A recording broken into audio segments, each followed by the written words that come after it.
mbokk yi nuyu naa leen képp ku wax ne loi d'amnistie bi pour Ousmane Sonko la pour Pastef ak détenus politiques yi waxoo dëgg. Madame la ministre dama bëgg nga wax samay mbokk député ak askan wi ne président Macky Sall bu bëggee génnee détenus politiques yi mën na def lu ñuy woowee abandon des charges.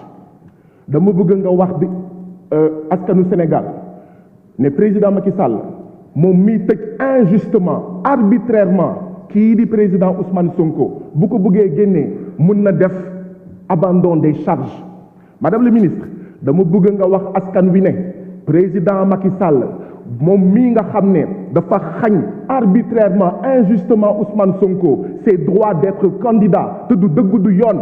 président Macky Sall mën na def lu ñuy woowee modification de l'article L57 du code électoral te ma déposé woon fii proposition de loi boo xam ne depuis 7 mars 2023 kenn xoolu ko kenn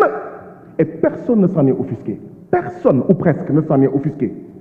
Madame la ministre loolu nga war a wax président Macky Sall loolu nga war a wax askanu Sénégal ne kon waaw mën nañ génn mais du amnistie rek moo am pour mu génn. léegi nag dama bëgg madame la ministre nga wax askan wi ne lii tax président Macky Sall jaarul ci abandon des charges ak modification article L57 du code électoral mu jaar ci amnistie c'est parce que moom mooy le parrain des tortionnaires moom mooy le parrain des assassins moom mooy le parrain de ñi nga xam ne ñoo faat boom nit yi moom doomam sax ñu ngi koy tudd ci recruter ay nervis. En réalité loi bi du pour Ousmane Sonko du pour Pastef du pour askan wi du pour détenus politiques yi en réalité c'est pour le président Macky Sall ay mbokkam ay xaritam ak góor ak jigéen ñi nga xam ne moom la doon jëfandikoo pour torturer askanu Sénégal pour rey askanu Sénégal c'est ça la vérité parce que waru leen wax askanu Sénégal bi ne pour dab li mu bëgg a amnistie rek moo fi nekk am na leneen bu jaarul feneen jaar ci amnistie boppam la bëgg a amnistier boppam la bëgg a protéger doomam bi doon recruter nervi mbokkam yi doon recruter ay nervi di jënd ay ngànnaay 45 milliards d'armes ñoom ngeen bëgg en réalité mbubboo ginnaaw Ousmane Sonko mbubboo ginnaaw Pastef mbubboo ginnaaw détenu politique yi te abandon des charges mën na leen génnee il suffit juste nga wax ak le parquet nga wax ak procureur ñu abandonner des charges surtout que ce sont des charges fallacieuses charges yoo xam ne dara du ci dëgg. c'est ça la vérité dama bëgg nag nga wax ki nga xam ne mooy président Macky Sall nga xamal ko ne man mii Guy Marius Sagna du ma voté loi bi nga xam ne li ko tax a jóg mooy ku dee yaa perte Ousmane Sonko waxul ku dee yaa perte Pastef waxul ku dee yaa perte man du ma wax ku dee yaa perte du ñu nangu bokk Sénégal boo xam ne Macky Sall ak ses comploteurs dañuy naan ku dee yaa perte justice pour ceux qui ont été assassinés justice pour ñi ngeen boom ñi ngeen faat justice pour ñi nga xam ne yéen a leen torturé justice pour ñi nga xam ne yéen a leen gaañ ñenn ñi ils sont handicapés à vie mënuluñu seen bopp dara toog sax mënuluñu ko seen bopp fii laa fi wax ne depuis au moins 2014 vous êtes en train de donner des permis d'assassiner en réalité cette loi-là c'est un permis de continuer à assassiner les Sénégalais. Ce n'est pas de l'amnistie, c'est de l'amnésie et on ne l'acceptera pas. Et donc, Madame la ministre, loi d'amnistie du ci sama tur. Madame la ministre, loi d'amnistie, loi d'amnésie, loi d'impunité, not in my name. Madame la ministre,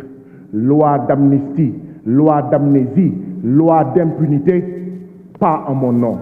Madame le ministre lii askan wi wax mooy élection par la force loolu la askan wi wax lii askan wi wax mooy élection avant le 2 avril 2024 lii askan wi wax mooy 2 avril 2024 terminus Macky day dem mu neex ko day dem mu naqari ko dafay dégager lii askan wi wax mooy victoire des patriotes dès le premier tour. lii askan wi wax mooy libérer les détenus politiques libérer Ousmane Sonko libérer le candidat Bassirou Diomaye Faye justice pour les blessés les assassinés et les torturés Merci, chers collègues. La parole est à notre collègue Modou Baragaï, suivi de Mansour Kébé.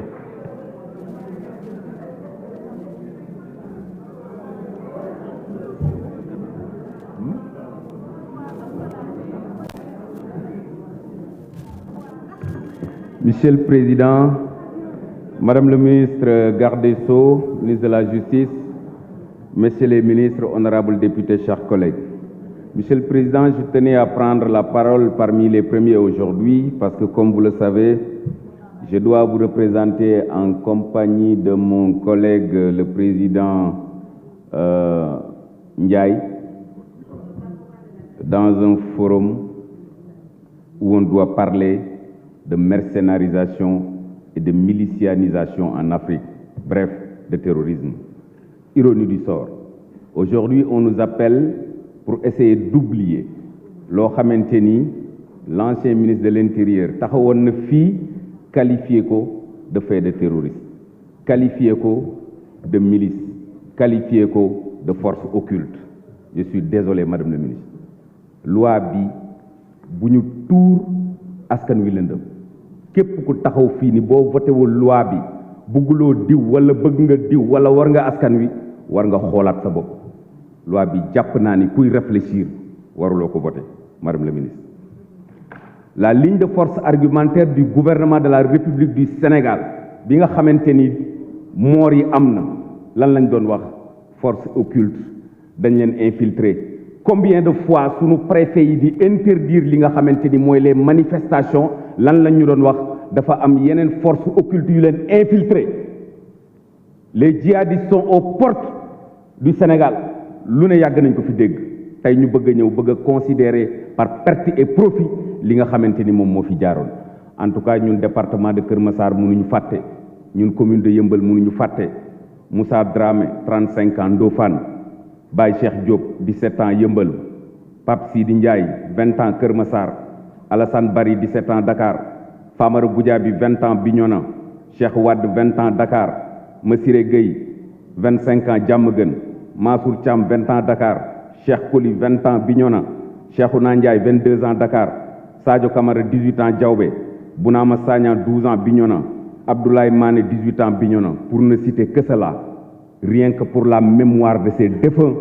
j'estime que avant ñuy waxi amnistie, on devait d'abord régler le problème pour situer les responsabilités. Oui à l'amnistie, mais situons les responsabilités d'abord. Une information judiciaire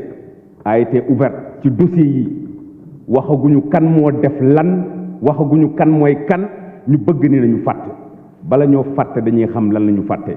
mënuñu d'accord ci loi d'amnistie boo xamante ni les responsabilités n'ont pas encore été situées. Du haut de cette tribune, des personnalités de la République du Sénégal défilé nañu fii. Je veux taquiner mon frère Abdou Mbow, le ministre Omar Youm, le ministre Abdoulaye Diouf Sarr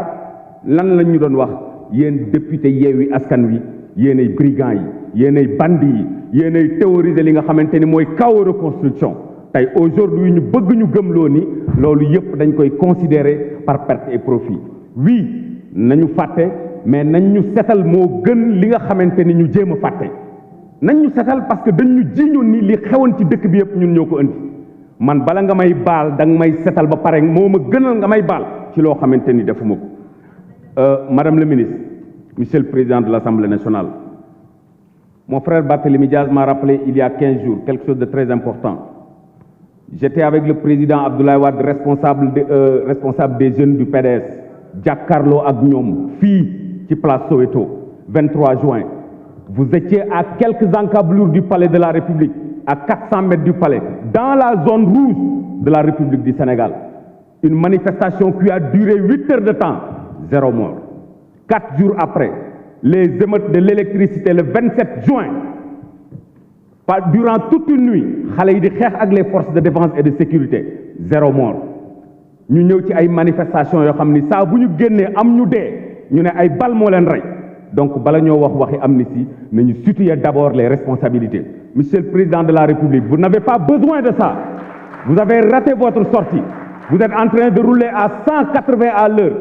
jub angle 45 degrés ci benn distance 20 mètres soo deful ndànk da ngay tonu. Je vous remercie. La parole est à notre collègue Mansour Kébé, suivi de Awa Diène.